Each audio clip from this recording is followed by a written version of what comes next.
Pessoal, bom dia a todos.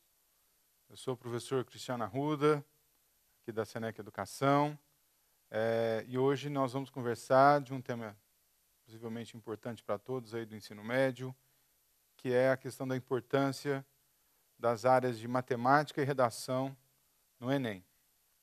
O Enem hoje é o nosso maior exame para ingresso no ensino superior.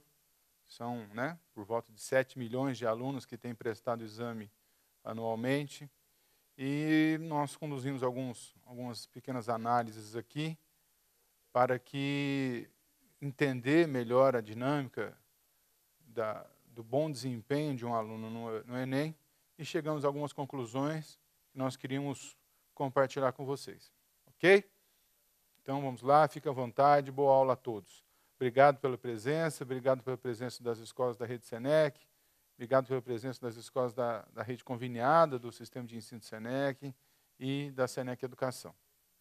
Então, olha só, a questão é essa, olha, nós precisamos entender em relação à comparação, ou seja, como é que eu olho, você, aluno aí, ou escolas, ou gestores escolares aí, como é que a gente pode analisar o desempenho seu ou da escola no Enem?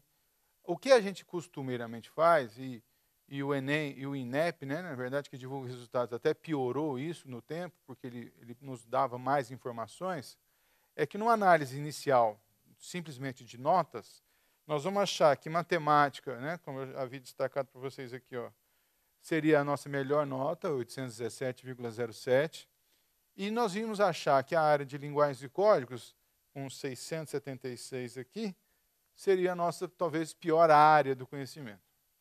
Entretanto, ou seja, então isso nós estamos fazendo uma comparação entre áreas. Entretanto, quando a gente analisa em relação ao país, a classificação nacional nossa, então, ou seja, quando você compara entre escolas, nós vamos perceber que, na verdade, linguagens e códigos está numa classificação muito boa e matemática é a nossa área, talvez, que a gente precisa ter a maior atenção, desenvolver melhor nossos alunos. Então, essa conclusão é que a nossa primeira conclusão aqui dessa nossa pequena aula hoje cedo é, mesmo você que já fez seu exame, mesmo nas escolas, nós não devemos fazer comparações entre áreas do conhecimento distintas. O importante para nós é fazermos comparações na própria área. Como assim? Eu deveria saber, por exemplo, qual foi, isso o INEP informa, mas não está naquele relatório que vem com os seus desempenhos lá no site deles. Mas eu preciso saber, pelo menos, qual é a maior e a menor nota daquele ano, que eu tirei um certo valor, em matemática, por exemplo, qual é a maior ou a menor nota possível. Ali você vai conseguir melhorar a sua comparação. Então, vamos trabalhar agora para tentar explicar isso. Por que a matemática geralmente tem uma nota maior e linguagens e código, tentando pegar essas duas áreas só como exemplo, tem uma nota relativamente menor? E que influência isso faz, essa é a grande questão, que influência que isso dá nessa nota final, numa aprovação no SISU, daí para fora, ok? Então, vejam vocês. O Enem é de 98, ele já teve uma trajetória boa, aí, uma boa experiência. Entretanto, em 2009, o Enem resolveu fazer uma grande mudança, resolveu se tornar um exame nacional mesmo, e com grande influência no acesso à universidade.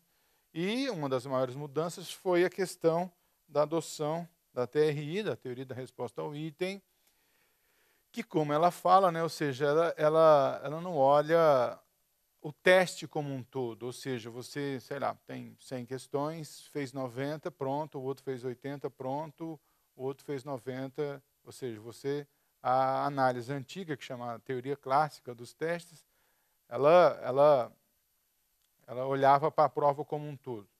E, obviamente, essa questão ela gera algum tipo de imprecisão, porque você pode ter um aluno que de 100 questões acertou 90, são 90 questões diferentes de outro que tenha acertado também 90, pode ter acertado as mais fáceis, as mais difíceis. Então, a teoria clássica ela acaba colocando todo mundo no mesmo caminho. Porém, a gente sabe muito bem que existe, nós vamos até ver um gráfico aqui, que existe uma alta correlação, né? Quem acerta muitas questões acaba tendo um desempenho alto, tanto na TI como na teoria clássica do teste. Então, isso, no fundo, não tem grande diferença. Mas fazendo uma comparação entre o novo e o antigo aí, as vantagens seriam essas, né? Primeiro, a questão da comparabilidade entre anos. Ou seja, agora, antigamente no Enem, não sei, talvez os professores aí possam se lembrar, o Enem tinha 63 questões somente. E era muito comum encontrar alunos que fechavam o Enem, que acertavam todas as 63 questões.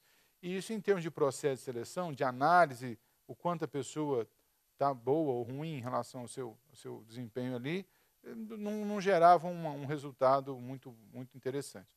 Agora não, aí ele passou para 180 questões, que é o modelo atual, 2 dias de 90, mais uma avaliação de redação, e isso ele criou um corpo, né, muito maior.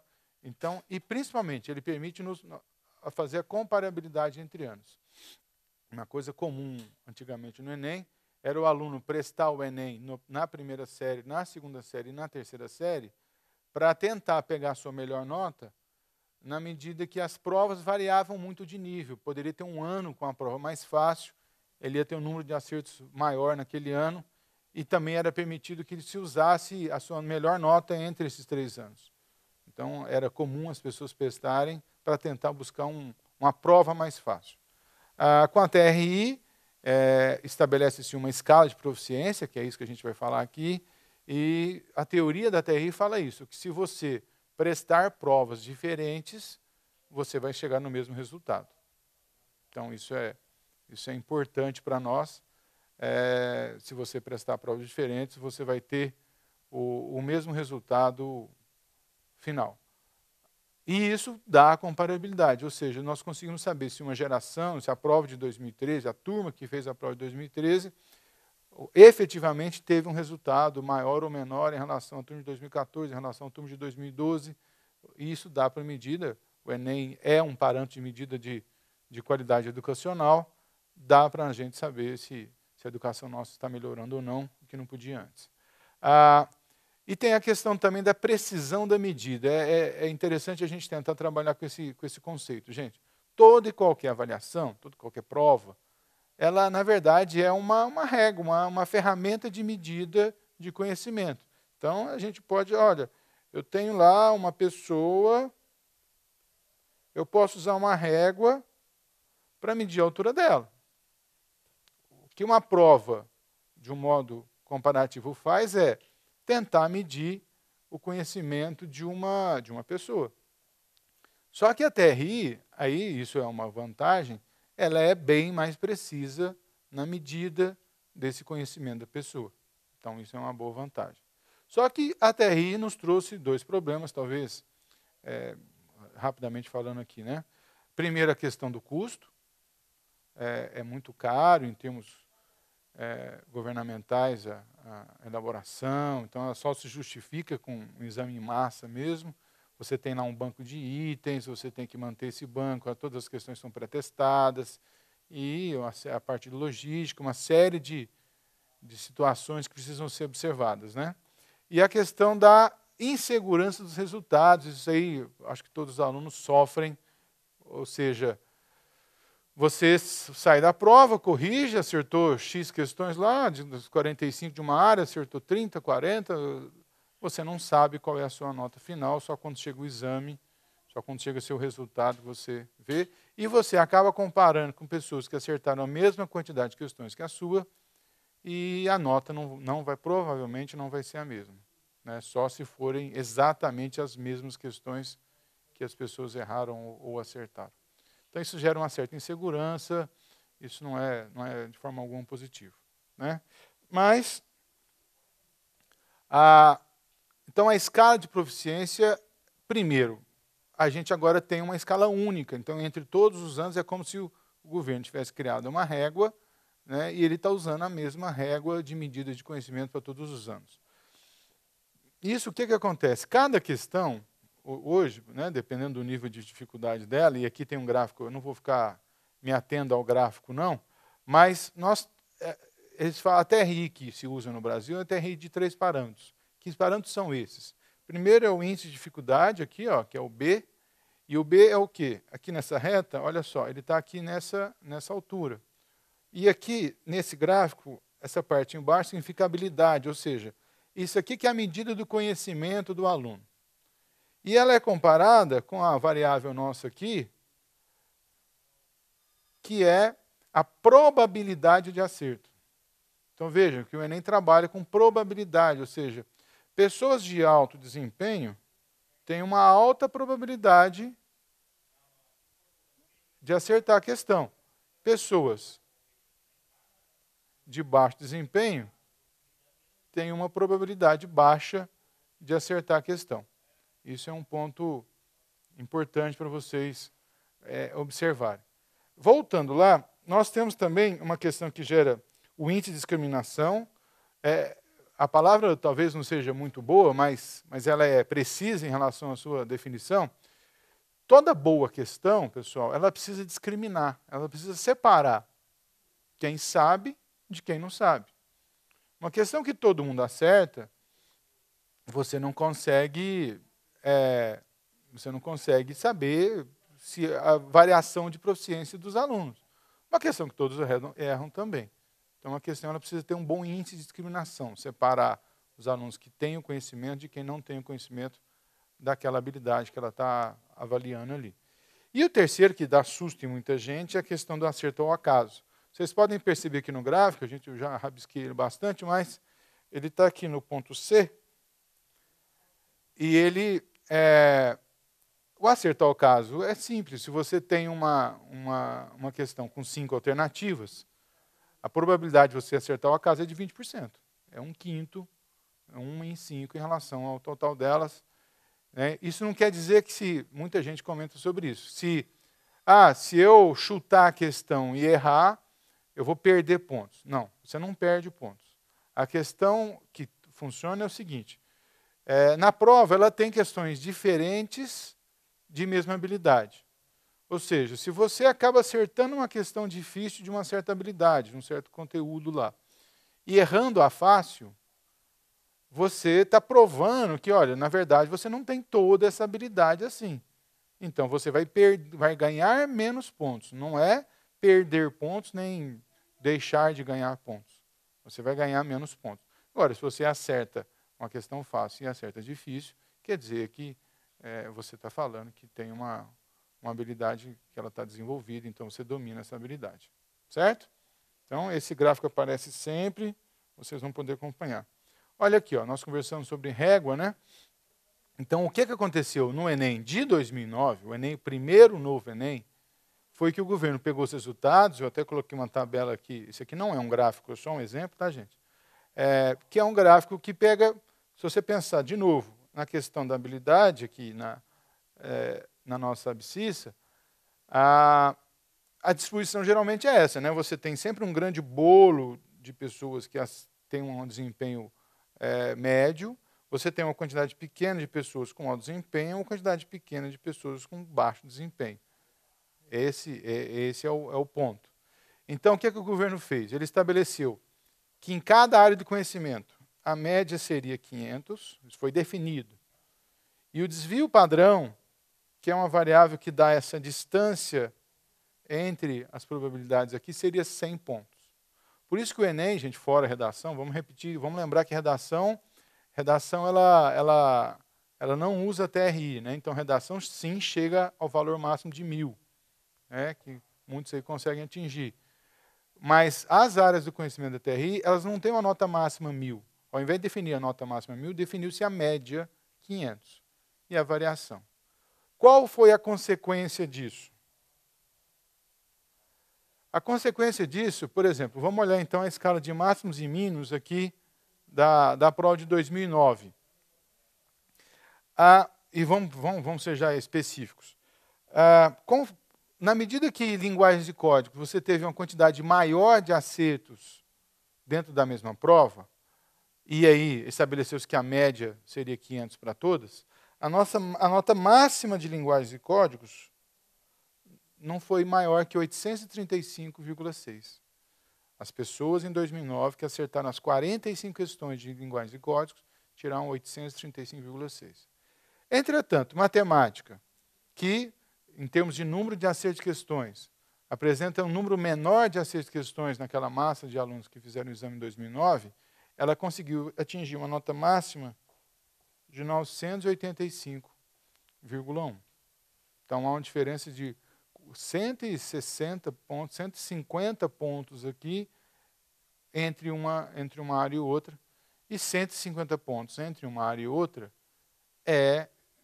significa a aprovação, a entrada ou não em um curso de uma boa demanda, de uma boa concorrência lá no SISU. Então, é nesse aspecto, ou seja, por isso que hoje em matemática, vamos aproveitar e olhar esse quadro seguinte agora. Vejam isso aí, esse quadro aqui já eu obtive lá de um arquivo do INEP, relativo às notas de 2011, tá? Eu poderia até colocar da fonte aqui, mas a gente arruma. Vejam vocês, então, linguagens e códigos, quem fez 40 acertos em linguagens e códigos, mais ou menos atingiu uma nota de 700 pontos. Entretanto, em matemática, quem fez os mesmos 700 pontos, conseguiu isso acertando somente 25 questões. Né? Então, essa é uma análise importante. E ainda, voltando lá, em matemática, no ano 2011, quem acertou todas as questões de matemática, vejam vocês, teve um desempenho maior que 900, né? 900 e tanto, aí, 980, 960 pontos obtidos. Até aí, tudo bem. Até aí, se você sabe que você tem uma nota máxima diferente entre áreas diferentes, você vai conseguir fazer a análise da sua nota e ver com maior precisão se você está tendo dificuldade, em qual área você precisa melhorar, se o desempenho for melhor ou não. Isso aí não tem problema nenhum. Entretanto, para o SISU, né, para o nosso sistema informatizado de seleção, sistema de seleção unificada lá do governo, que também começou a partir de 2009, todas as instituições, elas, para fazerem um processo de seleção, elas determinam, para cada área do conhecimento, um peso. Né, ó, um peso. Então, geralmente, o que é que acontece? Um curso da área de humanas, por exemplo, ele pode, como é que fala? Ele pode ter um desempenho peso 2 na área de ciências humanas e na área de redação, e um peso 1. Nós já observamos cursos aí que um peso 4 em algumas áreas. É um curso de engenharia. A universidade pode falar, esse curso de engenharia eu quero que a nota de matemática tenha um peso 4 e a nota de linguagens e código tem peso 1, tem peso 2. Cada universidade define o seu critério. Entretanto, gente, ou seja, fazendo média simples ou média ponderada, o problema é que todas elas usam média. Simples ou ponderada, todas elas usam média. E aí que nós estamos com dificuldade. Ao usar média, ou seja, de qualquer modo, ele está misturando, o que eu falei para vocês que não podia, ele está misturando as notas das áreas diferentes do conhecimento. Certo? O que acontece com isso? Misturando as notas de área de conhecimento diferente, a nota de matemática e redação, até vale a pena a gente... eu vou ter um slide seguinte aqui. As notas de matemática e redação vão ter uma influência muito maior na sua média final do que as notas das outras áreas. Para a gente tentar pontuar esse exemplo nosso, nós tivemos acesso à nota de um aluna que galgou o primeiro lugar aqui para o curso, para a entrada agora do curso de medicina aqui da nossa Universidade Federal. Medicina, vocês sabem que são um dos cursos mais concorridos, além de marketing, algumas engenharias. vocês acompanham lá, quem acompanha sabe bem disso. Mas vamos observar as notas da aluna aqui. Ó. A gente já está até destacando. Né? Primeiro, ela tirou 1000 em redação. Ou seja, na única área do conhecimento que a nota pode chegar até 1000, a aluna conseguiu todos os pontos. Segundo, ela tirou 929,2 em matemática. Então, não quer dizer que hoje em dia, antigamente com os processos vestibulares, os vestibulares que já existem aí, era muito comum a gente trabalhar assim, olha, se a pessoa quer ir para a área de biológicas, você tem que ter um desempenho muito, muito bom em biologia, em química, em física, e as outras áreas você tem que ter um desempenho bom, mas não tão importante. Vai fazer engenharia? Precisa ter um desempenho em matemática, precisa ter um desempenho muito bom em física, e as outras disciplinas você vai ter um desempenho mediano. O que nós estamos observando com o Enem agora, não.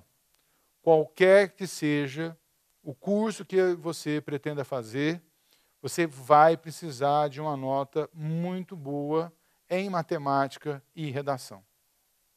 Essa é a grande análise que nós podemos tirar.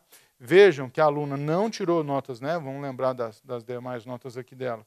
Ela não tirou notas ruins nas outras áreas de conhecimento, não tirou notas ruins, 682 em linguagem de códigos, talvez pelas máximas ali, ainda é uma nota boa, e os 750 de ciência da natureza, 765 de ciências humanas, são notas boas.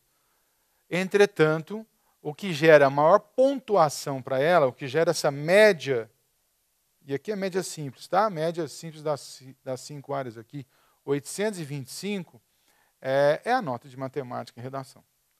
Então vejam vocês, essa menina passou em primeiro lugar. Agora vamos fazer uma comparação entre todos os candidatos aqui da medicina. Vocês podem notar ali que a nota de corte do curso foi 804, certo? Ou seja, entre o primeiro lugar, 825, e a pessoa que foi a última chamada, né? Lógico que isso aqui é a primeira chamada, nós tivemos uma diferença de somente 21,8 pontos. 21,8 pontos vezes as 5 áreas, isso representa na nota final do aluno uma variação simples de 109 pontos. Então vejam vocês, em um curso concorrido, não interessa o curso, em um curso concorrido, uma variação de próximo de 100 pontos define entre o primeiro colocado no curso e o último colocado, ou muito provavelmente alguns alunos que não serão convocados para aquele curso. 100 pontos, pessoal, por exemplo, numa redação de 1000 para 900, já seria suficiente para essa aluna quase não ser classificada aqui no curso que ela pretendeu. Vejam vocês que tirar 900 em redação, talvez muitas pessoas iam falar, nossa, mas fui bem em redação. Nossa, que legal, é as outras áreas que eu fui mal. Não, as outras áreas ela também foi bem, só que existe um limite de pontos a se obter. E ela foi quase um limite em todas elas. Ou seja, uma outra análise que a gente fez, e não está aqui no slide, mas eu posso conversar com vocês, é que mesmo se as pessoas hoje, com essa nota de corte de 800, 800 e pouco, de cursos de alta concorrência, então vamos lembrar isso, mirando uma nota de corte aí 800 para um curso de alta concorrência, se a pessoa tirar a nota máxima, vejam vocês, se a pessoa tirar a nota máxima nas áreas aqui em cima, ciência da natureza, ciências humanas e linguagens e códigos, ele ainda vai precisar de um desempenho de mais de 80% em matemática e redação para ela poder obter sua média de 800 e ser aprovada num curso de alta concorrência. Então, eu acho que nós entendemos aqui que são resultados importantes, é uma análise diferente do que a gente já fez para análise, para desempenho de alunos em vestibulares. É uma análise que precisa ser feita, talvez, agora no começo de um ano, para vocês se prepararem para o Enem no final do ano. Mas muitos dos que estão aí, que são da primeira série, que são da segunda série do ensino médio, precisam urgentemente se atentar para o fato de que A redação de vocês vai ser decisiva para uma boa classificação de vocês nos cursos lá do SISU, das universidades públicas federais nossas. E a nota de matemática precisa também, é uma área comum, precisam também ter uma nota de alto desempenho. E nós temos um agravante. O agravante é que todas essas duas áreas, elas estão no segundo dia de prova. Então, o que a gente sabe é que muitas pessoas deixam de fazer, por exemplo, algumas questões de matemática. Matemática eu não sou bom, matemática então eu deixo para o final, e gasta toda a sua energia em linguagem de código e redação. Não, é preciso que nós investimos tempo na boa resolução de matemática, em você galgar todos os pontos, buscar os pontos das questões que você sabe, trabalhar bem essa prova, lá em linguagem de código, e fazer uma boa redação, que sim, uma boa redação vai te propiciar a aprovação num bom curso. Ok? Bom, em função disso, nós, muito provavelmente em pouco tempo, em algumas semanas, nós vamos ter mais 2 momentos junto com vocês relativos a essa questão de desempenho no Enem. Nós vamos agendar uma aula sobre como desenvolver uma redação no Enem, que isso vai ser com a professora Cíntia Maia, que é a professora de redação do sistema de ensino, e nós vamos ter uma aula sobre como resolver provas, como obter um desempenho maior na resolução de provas de vestibulares, na resolução de provas do Enem. Então, logo seja possível, nós vamos agendar essa aula com vocês aí do ensino médio. Ok? Então, eu acho que nós ficamos por aqui. É um assunto rápido. O nosso chat está aberto, a gente pode responder algumas dúvidas para vocês. Deixa eu confirmar com o nosso pessoal aqui se a gente vai ter alguma dúvida ao vivo. Acho que não. A gente vai, então, no site, a gente entra no chat agora junto com a professora Cíntia e tenta esclarecer as dúvidas de vocês. Bom, como sempre, já é tradição nossa aqui, a gente faz essa gravação ao vivo e vai deixar essa aula disponível lá no nosso repositório de arquivos lá da TV Senec. Então, é tvsenec.com.br.